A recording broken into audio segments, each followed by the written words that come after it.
Bonjour à tous et à toutes, me revoilà, je suis Maryse Cantan-Burlot de la ruche-du-bien-être.com, que des tirés du 6, et ce soir, je suis là en compagnie de Marie-Catherine Hidel, conseillère experte en santé mentale, et qui va nous parler de l'épuisement, des bons conseils ce soir en compagnie de notre experte en santé mentale qui travaille avec les neurosciences et qui va vous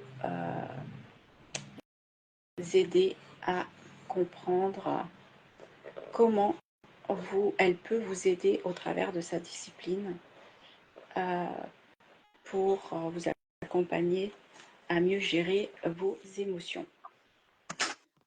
Coucou Marie-Catherine. Oui, je retourne ma caméra, Ça décidément. va? Bonjour, bonjour tout le monde. Tu es connectée plus rapidement ce soir, hein. Oui, oui. Ça va vite avec Oui, toi? bon, cette fois-ci, j'ai bien préparé mon matériel, j'ai bien tout chargé. Voilà, je suis là dessus. Tu es au taquet, tout est au taquet ce soir. Voilà, tout à fait. Ah, on voit un petit peu plus. Bon. Alors, je me présentais, Marie de la Ruche du Bien-être, qui ce soir allait être en compagnie de Marie-Catherine, experte conseillère en santé mentale et qui travaille avec un public bien particulier, auprès d'un public bien particulier, mais elle nous dira tout ça, Marie-Catherine. Donc, Marie-Catherine, bonsoir. Est-ce Bonsoir Marie. Merci pour l'invitation pour ce deuxième live, hein. Merci beaucoup. Avec plaisir. Ça commence à se connecter, à nous rejoindre là. Donc, est-ce que tu peux, s'il te plaît, te présenter et nous dire bien pourquoi ce soir on va parler de l'épuisement émotionnel, un Oui, tout sujet à fait. crucial. Oh oui, tout à fait, je confirme. Et c'est la suite logique du live qu'on a fait hier, d'ailleurs, qui parlait de la gestion du stress. Alors, pour me présenter, donc je suis Marie-Catherine, hein. Je suis toujours fière de dire que je viens de Martinique, c'est important pour moi de le dire. Donc, j'ai 45 ans, je vis à Lille depuis 6 ans. Et j'ai commencé, si l'on veut, hein, c'est vraiment un résumé, ma carrière dans le domaine de l'animation socioculturelle, puisque je suis spécialisée avant tout dans le domaine de l'écriture, hein, puisque j'ai été écrivain de fiction pendant plusieurs années, écrivain public, j'ai travaillé dans la presse et la télévision, dans le domaine du journalisme, donc pour pouvoir créer des reportages, interviewer des personnalités, faire des articles de presse pour des événements. Donc j'étais vraiment focalisée sur tout ce que l'on peut faire à travers l'écriture créative. Et par la suite, j'ai fini par animer effectivement des ateliers dans différents domaines d'activité, parce que j'ai animé des ateliers autour de l'écriture créative, des ateliers autour de la peinture, du théâtre, de l'illustration, linogravure, sculpture, etc. Puisqu'effectivement, je suis assez polyvalente, puisque je suis aussi artiste à côté. Donc, je voulais utiliser un petit peu toutes mes facettes artistiques pour pouvoir les amener dans des ateliers créatifs. Comme j'ai beaucoup travaillé effectivement avec des personnes en difficulté d'insertion qui avaient de l'autre problématique familiale, personnelle, professionnelle, ça m'a dirigée au fil du temps vers l'art-thérapie, puisque j'ai voulu vraiment que l'art, autre que le bien-être ponctuel, leur apporte réellement des réponses à leurs diverses difficultés. Voilà, et suite à un burn-out que j'ai vécu aussi l'année dernière, je me suis vraiment focalisée dans le domaine des neurosciences, puisque je cherchais des réponses peut-être plus rapides à mes diverses problématiques. Donc c'est là que je me suis vraiment impliquée dans le domaine des neurosciences à travers diverses formations et certifications, notamment auprès de l'Institut ITIR et de Paul Pironnet, et je continue à me former jusqu'à présent. Donc, mon domaine d'action, c'est plus particulièrement le champ de la formation.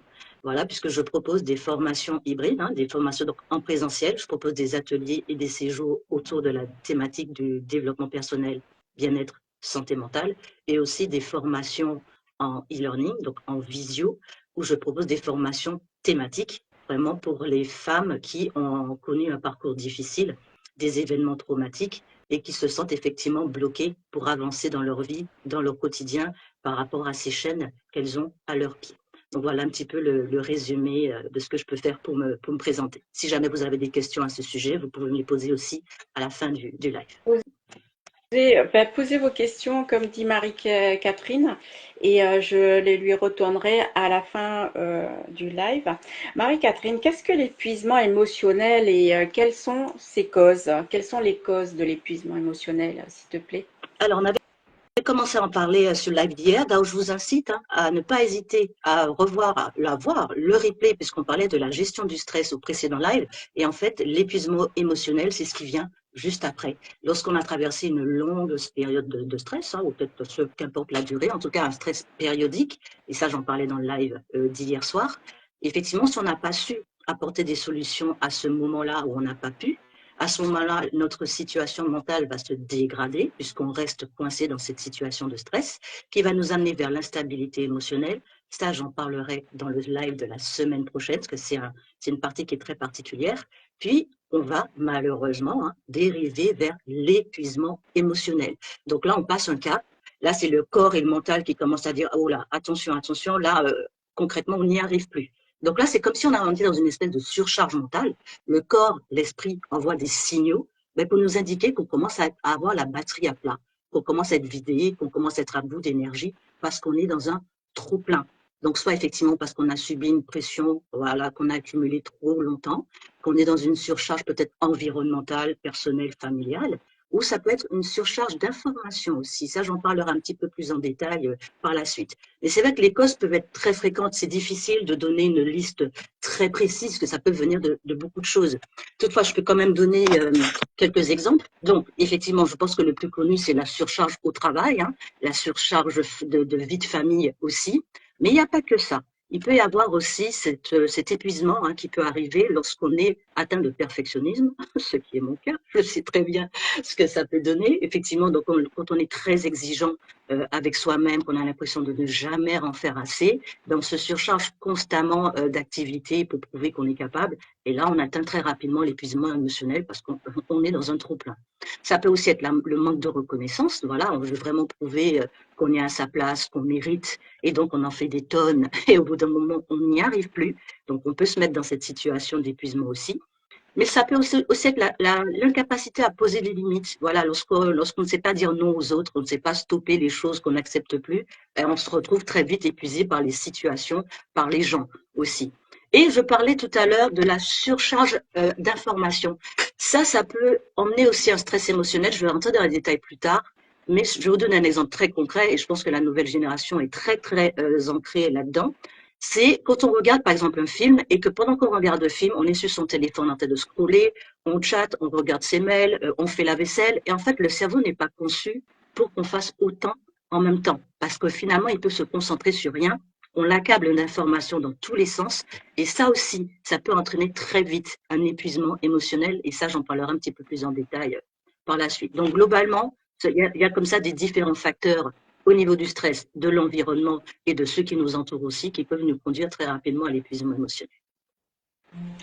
Marie-Catherine, est-ce que tu peux nous parler des symptômes, des symptômes, des signes et les symptômes qui reconnaît, au travers desquels on va reconnaître que la personne est en épuisement émotionnel, s'il te plaît? Oui, avec plaisir, Marie. Alors là aussi, je vous renvoie au live d'hier parce que ce sont les mêmes symptômes que le stress, mais pour vous donner une idée, vous multipliez ces symptômes-là par 2, par 3, par 4. Donc, en exemple simple, le stress va vous conduire à une fatigue, ok? Une fatigue passagère. Mais quand vous passez le cap du stress et que vous arrivez dans l'épuisement émotionnel, là, ça va devenir une fatigue chronique, voyez? Donc, ce sont les mêmes symptômes, mais qui vont s'accentuer, s'empirer pour que votre corps commence à vous dire, oh là, on te prévient, tu n'écoutes pas, c'est en train d'empirer, voyez. Donc, c'est vraiment les mêmes symptômes. Donc, vous revoyez le replay. Sinon, je vous indique tout de même, donc, il y a l'irritabilité, forcément, là, effectivement, on passe dans des phases de pleurs, de tristesse, de colère totalement disproportionnées. Ça fait partie de l'instabilité émotionnelle. J'en parlerai au prochain live. Mais ça aussi, vous le multipliez par 4. Donc, au lieu de pleurer comme ça de temps en temps, ça va être vraiment des crises de larmes, des crises de colère, voilà, des crises peut-être même de panique. Enfin, en tout cas, tout est exacerbé, tout est multiplié par 2, par 3, comme je vous disais. On a aussi un sentiment de vide intérieur, c'est-à-dire que là, on est totalement comme une batterie à plat, on n'arrive plus à rien, on n'est plus intéressé par les activités que l'on avait auparavant, on n'a plus d'énergie pour quoi que ce soit, on n'a plus envie d'avoir de vie sociale, on ne peut plus se concentrer concrètement sur rien. Et puis, il y a aussi les symptômes physiques, mais ça, je ne veux pas trop en parler parce que ce n'est pas mon domaine. Mais en tout cas, on peut avoir des palpitations cardiaques, des troubles digestifs, de la tension musculaire. Et ça, je ne m'étale pas parce que c'est moins mon domaine. Marie, Catherine, comment les neurosciences, puisque tu travailles avec les neurosciences, déjà, est-ce que tu pourras nous expliquer un petit peu, pour ceux qui ne connaissent pas, qu'est-ce que les neurosciences et aussi comment les neurosciences permettent-elles de mieux comprendre le fonctionnement de notre cerveau face au stress et aux émotions, s'il te plaît? Alors, pour essayer d'expliquer ça le plus facilement possible, parce que j'avoue qu'expliquer les neurosciences, ça englobe tellement de choses, je vais dire simplement que les neurosciences, en fait, ce sont des techniques, des méthodes et des outils que l'on utilise par le biais de différentes techniques. Moi, j'utilise les neurosciences à travers l'art, mais ça peut être dans d'autres domaines. En tout cas, moi, je les utilise à travers l'art créatif, l'écriture guidée et l'art-thérapie. Donc voilà, c'est ces outils-là que j'utilise. Et le but, en fait, c'est de réussir à reprogrammer votre cerveau, c'est-à-dire vous inciter à travers des actions quotidiennes régulières à changer vos habitudes, vos comportements, la manière dont vous pensez pour justement vous permettre de surmonter des périodes difficiles, des peurs, des blocages, des traumas légers. Je précise, traumas légers, vous avez bien vu, hein, parce que lorsqu'on a des traumas beaucoup plus profonds, moi j'incite réellement à aller voir des experts, vraiment des personnes qui sont formées pour ça. Les neurosciences ont aussi leurs limites. Moi, je ne prends pas le risque, par exemple, de gérer des personnes en dépression ou qui sont dans des tendances suicidaires, des choses comme ça. Ça, c'est pas mon domaine. En tout cas, pour des traumas légers, des peurs, des blocages ou simplement avancer vers vos objectifs de façon beaucoup plus réaliste, hein, de façon en vous mettant dans les bonnes conditions, les bonnes dispositions, changer votre mindset, comme on dit, votre état d'esprit, c'est là qu'intervient effectivement les neurosciences. Donc ça apporte un plus vraiment au bienfait de l'art et ça apporte un plus aussi sur votre personnalité, votre comportement au quotidien. Et pour répondre à ta question, Marie, justement, qu'apportent les neurosciences justement dans la gestion du stress, des émotions et donc de l'épuisement émotionnel. Je précise que l'épuisement émotionnel s'appelle aussi fatigue émotionnelle, au cas où. Parce que si vous voyez le terme quelque part, fatigue émotionnelle, c'est la même chose. Voilà, on utilise un petit peu les deux termes. Alors, justement, l'intérêt des neurosciences, pardon, je suis enrhumée, hein, mais est-ce que si je tousse de temps en temps?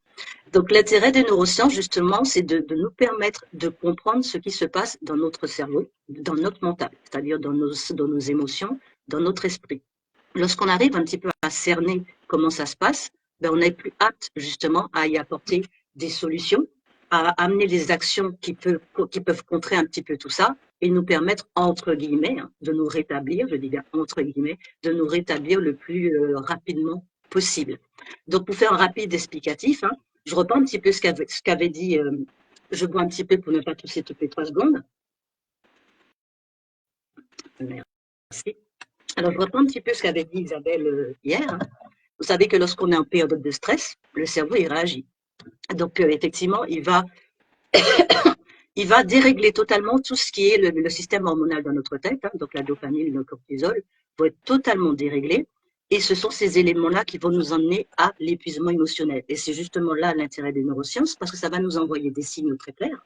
Et si, j'en ai parlé un petit peu plus haut, et si on arrive à bien les comprendre, à bien les cerner, on peut mettre tout de suite des actions en place. Voilà. Donc, pour entrer un petit peu dans ce détail, je vais parler effectivement de la surcharge que l'on vit au quotidien, justement, lorsqu'on est dans cet épuisement émotionnel. Parce que généralement, ça ne concerne pas tout le monde, hein, ça c'est important ce que je viens de dire, mais la première réaction de l'humain, et ça c'est assez connu, lorsqu'on se sent totalement épuisé, fatigué, stressé, qu'est-ce qu'on va tenter de faire? On va mettre un pansement sur la plaie sans désaffecter. Donc comment on va faire ça? On va mettre en place une stratégie de l'évitement. On va se remplir d'activités constantes, quotidiennes, pour ne pas avoir à réfléchir, ne pas avoir à ressentir, ne pas avoir à penser. Comment ça va se passer? Ça passe généralement pas pour tout le monde, chacun a ses façons de faire, mais on peut passer par une surcharge d'activité, une surcharge d'écran. Vous voyez, le but, c'est constamment dans sa journée, c'est s'occuper. Voilà, il faut vraiment rester occupé constamment pour ne pas justement ressentir ce mal-être. Sauf que, comme je dis, cette stratégie de l'évitement, c'est très contre-productif parce que pendant ce temps-là, oui, vous avez l'impression que vous êtes plus stressé, ou en tout cas que ça va mieux. Vous avez l'impression, ok, vous êtes fatigué, mais bon, ça va, parce que vous êtes anesthésié. Sauf que le corps n'oublie pas. Lui, il n'oublie rien du tout. Lui, il sait très bien ce qui se passe. Vous vous dupez vous-même, mais vous dupez pas votre cerveau, ni votre mental, ni votre corps. Donc, en fait, vous prenez juste un TGV vers le burn-out et c'est tout. C'est-à-dire que vous êtes convaincu que ça va aller, sauf qu'une fois que le burn-out arrive, hop, là, le corps s'arrête totalement. Donc, je tiens à dire que cette technique de l'évitement, il faut la stopper, cesser et au contraire, agir totalement à l'inverse. Et ça, c'est quelque chose quand je dis aux gens, ils aiment pas, mais je tiens à le dire quand même. C'est au lieu justement d'éviter d'affronter la solitude, le silence, le vide, l'ennui. Parce que oui, quand on est stressé, qu'on se sent mal, qu'on se sent épuisé, on ne veut surtout pas affronter tout ça.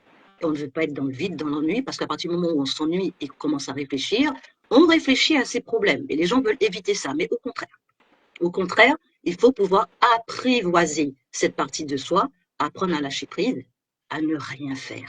Oui, ne rien faire. C'est très dur dans la société de productivité dans laquelle on est.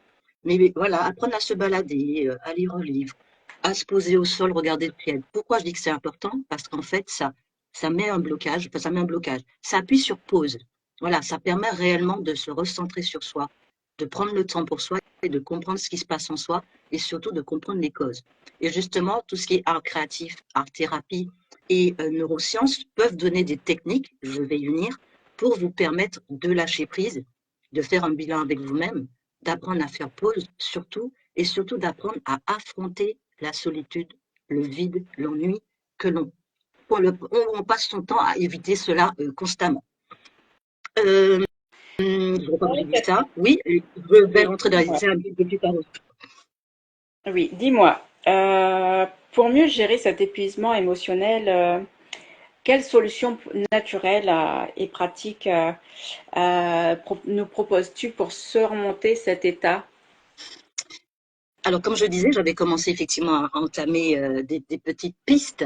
Donc, comme je vous dis, pour moi, il y a plusieurs étapes. La première, et ça c'est la plus difficile, c'est déjà, avec l'aide des neurosciences, des techniques de respiration, de méditation, mais ça, je vais y venir étape par étape, déjà apprendre à faire une pause et à faire le vide dans sa tête. Parce que quand on est en état d'épuisement émotionnel, c'est parce que la tête est surchargée de toutes sortes de choses. Et quand on est dans cet état-là, on ne peut plus réfléchir, on ne peut plus rien faire et on ne peut pas tenter de s'apaiser ni de guérir. On est dans une confusion totale. Donc là, le but, c'est effectivement, avec l'aide des neurosciences, apprendre à faire le vide. Ça peut passer par de l'écriture guidée, des exercices de méditation, visualisation, mais d'appuyer sur une pause. D'ailleurs, un petit peu plus tard, je vais vous donner un exercice très précis, très rapide à faire que vous pourrez appliquer au quotidien lorsque vous êtes dans une période de stress ou quand vous êtes dans un épuisement émotionnel qui est très rapide, très efficace et que faut pas hésiter à l'appliquer au moment nécessaire. Donc, j'en reviens aux étapes. Je ne veux pas m'éparpiller, hein. Comme je vous dis, l'étape 1, c'est d'apprendre à affronter le vide. Ça, c'est le plus important parce que c'est là que vous serez plus réceptif aux informations que l'on vous donnera, aux exercices que je pourrais vous proposer et aux méthodes que je demanderai à appliquer. Donc, ça, c'est la première étape. Ensuite, une fois que vous avez appris à faire le vide, c'est ralentir aussi les activités que vous avez au quotidien. Voilà, comme j'en parlais plus haut, les, les activités que vous mettez en place pour vous anesthésier, essayez de vous en détacher et de trouver des activités beaucoup plus calmes, beaucoup plus sereines, qui va vous permettre effectivement de lâcher prise. Ensuite, accepter aussi de ralentir son environnement, voilà, de accepter le silence, le vide autour de soi. Je ne dis pas qu'il faut faire partir sa famille ou quoi que ce soit, soyons un petit peu réalistes, mais en tout cas, apporter un petit peu plus de calme, de zénitude autour de soi, que ce soit à travers la musique ou certainement le silence, voilà, à travers le yoga ou ce qui nous convient. Voilà, en tout cas, le bruit constant, le bruit ambiant qu'on a tendance à mettre lorsqu'on ne va pas bien, le stopper pour revenir à soi. Et puis aussi faire des activités qui nous plaisent. Comme je disais, ça peut être très bien du yoga, de la méditation, de l'art, du dessin. Pourquoi pas sociabiliser avec de vraies relations, pas des relations superficielles, c'est important. Marcher sans but précis, toutes ces choses qui peuvent vous faire du bien aussi. Et comme je vous le disais aussi, tenter de réduire les activités que vous mettez en place pour être dans le détachement, hein, pour pouvoir éviter, donc que ce soit le trop plein d'écran, voilà, toutes ces choses que vous mettez en place pour vous anesthésier, tentez de vous en passer. Donc ça aussi, c'est des étapes sur lesquelles je peux intervenir pour vous aider à diminuer au fil du temps, parce que tout ça crée des addictions aussi. Et enfin, la dernière phase, c'est justement apprendre à ne rien faire. Et ça, c'est pas évident, mais réellement revenir à soi, prendre le temps pour soi et apprendre à se poser les bonnes questions pour revenir un petit peu aux sources et voir ce que vous pouvez faire pour la suite pour pouvoir aller mieux. Et donc, c'est là que je vais rentrer dans les techniques plus précises. Effectivement, donc par rapport à l'art créatif, l'art thérapie, les neurosciences, on peut utiliser la visualisation positive. Ça aide à vider sa tête. Donc, on peut s'imaginer dans un paysage apaisant, dans un lieu qui nous rappelle notre enfance, ou visualiser des odeurs, des objets, ce qui vous convient le mieux pour effectivement emmener une régulation émotionnelle dans votre cerveau. Il y a aussi la méditation pleine conscience, hein. Vous pouvez en trouver plein sur YouTube où on vous guide suffisamment comme il faut pour vous donner soit des techniques avec la musique, soit des techniques avec des instruments de musique. En tout cas, vous mettez en place effectivement des exercices de méditation. J'en propose aussi, hein, dans mon e-book qui est offert sur mon Instagram et mon site. Vous pouvez aussi me contacter pour des techniques de méditation en pleine conscience qui va vous permettre d'apaiser votre esprit et votre corps. Et enfin, la respiration consciente, hein. J'en parlais aussi au live précédent, des respirations que l'on va mettre en place sur différents tempos. D'ailleurs, je vous avais dit que je vous offrais en bonus un petit exercice pratique, un exercice que vous pouvez appliquer effectivement si vous êtes dans cette situation. Donc, si vous avez, prenez un papier et un stylo pour noter rapidement, ou n'hésitez pas à revoir le replay, cette partie-là, où vous pourrez noter les étapes que je vais vous donner. OK? Donc, j'appelle ça la respiration consciente, n'est-ce pas? Donc, qui va vous apporter un soulagement immédiat si vous vous sentez vraiment submergé, là, vous ne savez plus comment gérer la situation. Donc, au lieu de prendre votre téléphone, de scroller sur Facebook, Instagram, TikTok, tout ça, regarder 10 films d'affilée, une série de 50 épisodes, calmez-vous, voilà, et posez-vous dans un endroit qui vous fait du bien, un endroit où vous vous sentez bien et le plus calme possible, ok? Et vous allez suivre ces étapes que je vais vous donner. La première étape, ce sera de fermer vos yeux et de placer votre main à un endroit qui vous apporte un soulagement. Donc, ça peut être au niveau du cœur, ça peut être au niveau de l'abdomen, ça peut être derrière le cou, sous les aisselles. Ça dépend de chacun. Si vous ne savez pas trop, vous pouvez tenter de positionner vos mains à différents endroits et dès que vous sentez un apaisement, vous laissez votre main là. Généralement, c'est au niveau du cœur ou de l'abdomen que ça fonctionne plus facilement pour tout le monde. D'accord? Ensuite, vous prenez une inspiration. Okay, une inspiration lente et profonde. Et là, vous le faites sur un tempo de 4 secondes. Vous voyez? 4 secondes. Vous retenez votre respiration pendant 4 secondes. Donc, on reprend. On inspire 4 secondes. On retient sur 4 secondes. Et ensuite, on expire en relâchant toutes les tensions que l'on ressent sur 6 secondes. Voilà. Et vous répétez cet exercice-là 3, 6, 12 fois, le temps qui vous semblera nécessaire, jusqu'à ce que vous sentiez que votre corps se relâche, que vous vous sentiez apaisé. Alors pour certaines personnes, ça peut prendre beaucoup de temps, ça dépend de votre niveau de stress, votre niveau d'épuisement. Et pour d'autres, 3 fois peut suffire, ou 6 fois. Donc n'hésitez pas à noter cela, à essayer ça chez vous. Ça peut être dans le calme, le silence total, ou ça peut être avec une petite musique qui vous fait du bien, ou un peu d'encens. En tout cas, tous ces petits éléments-là qui peuvent vous faire du bien et vous permettre d'être plus réceptif à l'exercice que je vous ai proposé. Donc ça, c'était mon petit cadeau pour le live de ce soir. Merci beaucoup, Marie-Catherine, pour ton petit cadeau qui va nous insuffler des bonnes choses. Est-ce que vous avez des questions à poser à Marie-Catherine sur l'épuisement émotionnel? Est-ce que vous-même êtes sujet à l'épuisement émotionnel? Est-ce que vous avez des questions que vous souhaitez poser à notre professionnel sur le sujet? Est-ce que vous souhaitez avoir des précisions sur la neuroscience, sur l'utilisation de la neuroscience et des techniques pour vous aider? Marie-Catherine. Marc. Donc, si on comprend bien, voilà, l'épuisement émotionnel n'est pas une fatalité. Avec les bonnes pratiques et un accompagnement adapté, chacun peut retrouver équilibre et sécurité. Oui, tout à fait, je confirme. Alors, comme je le répète, et ça, je le répéterai à chaque fois, il est difficile de soigner les symptômes si on ne comprend pas la cause. Ça, je le redis tout le temps parce qu'il y en a qui ne savent pas pourquoi ils sont dans cet état, ils ne savent pas d'où ça vient, mais ils veulent juste s'épuiser à essayer de soigner. Alors oui, c'est possible, mais si vous voulez vraiment une efficacité sur le long terme, parce que le but, c'est d'éviter que ça revienne trop souvent, d'éviter que ça vous pénalise régulièrement, il faut d'abord comprendre d'où ça vient. Et là, effectivement, je peux intervenir. Donc là, sur mon site, je propose des appels découvertes, c'est des appels totalement offerts. Vous me contactez, vous m'expliquez votre situation. Soit je peux proposer un accompagnement one-on-one, comme on appelle ça, de face à face. Donc généralement c'est en visio, hein, ou alors si vous habitez à Lille, on peut se rencontrer quelque part en présentiel avec plaisir, ou peut-être à Paris aussi selon mes séjours. À ce moment-là, effectivement, je peux vous accompagner de façon personnalisée. Mais effectivement, s'il faut vraiment un travail sur un plus long terme, vraiment travailler sur les causes, comprendre ce qui se passe, voilà, pourquoi vous en arrivez là, est-ce que c'est régulier et à quoi c'est lié, là, à ce moment-là, je préfère proposer ma formation qui est faite pour ça, hein, je l'ai nommée Réinvente ta vie. Donc là, c'est réellement faire un bilan de sa situation, de son vécu, de son parcours, faire vraiment le point à travers des exercices créatifs, donc comprendre ce qui se passe bien dans sa vie, comprendre ce qui ne va pas, et travailler ensemble sur tous ces domaines qui nous pénalisent et par rapport à vos objectifs pour l'année qui est là ou la suivante, hein, comment je peux vous amener avec plus d'apaisement, de plénitude, de confiance en vous, retirer les chaînes dans vos pieds, vous permettre effectivement d'adapter votre quotidien, votre comportement à vos objectifs. Donc ça peut être dans le domaine familial, personnel, travail, vie sociale, vie amoureuse. C'est vous qui décidez du domaine.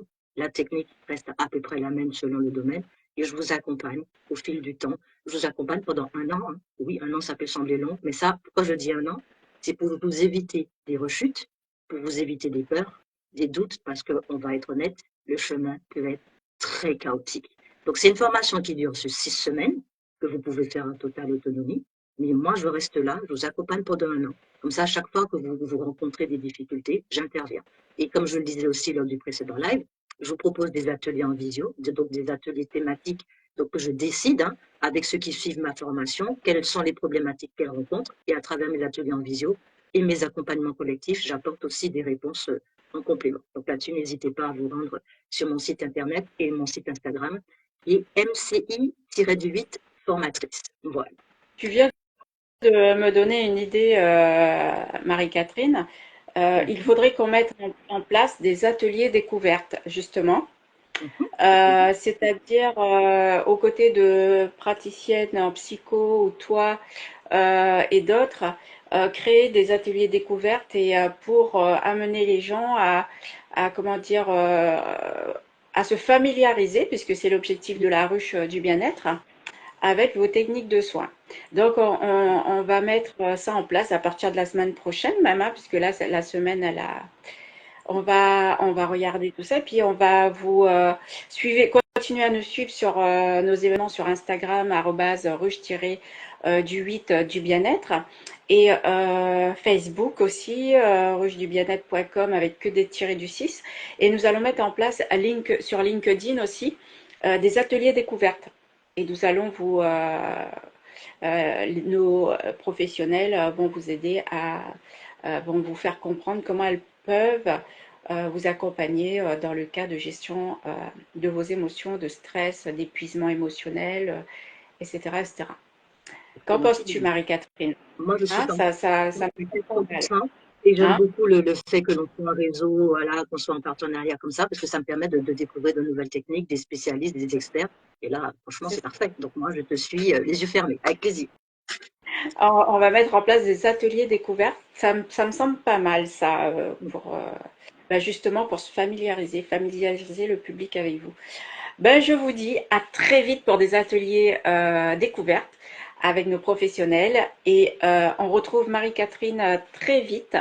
Marie-Catherine la semaine prochaine pour l'instabilité émotionnelle. Tout à Donc, ça sera la suite de l'épuisement émotionnel avec notre conseillère experte en santé mentale. Je vous remercie à tous et à toutes d'avoir été Merci. présents pour nous écouter et nous vous disons à très vite. Très vite, bonne soirée tout le monde. Au revoir. Au revoir.